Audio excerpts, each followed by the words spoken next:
ঘরের মাটিতে ত্রিদেশীয় সিরিজে হারের পর শ্রীলঙ্কার বিপক্ষে দ্বিপাক্ষিক টেস্ট সিরিজেও হেরেছে বাংলাদেশ। এমনকি দুটি টি-20 ম্যাচেও টাইগাররা হেরেছে বাজেভাবে। বাংলাদেশের সামনে এখন শ্রীলঙ্কা ভারতের বিপক্ষে ত্রিদেশীয় টি-20 সিরিজ, যার নাম দেওয়া হয়েছে নিদাহাস ট্রফি।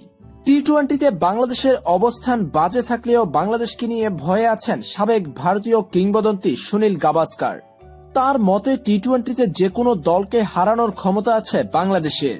আসন্ন ত্রিদেশীয় সিরিজকে সামনে রেখে সম্প্রতি ভারতীয় গণমাধ্যম টাইমস অব ইন্ডিয়াতে ছাপিয়েছে সুনীল গাভাস্কারের কলাম।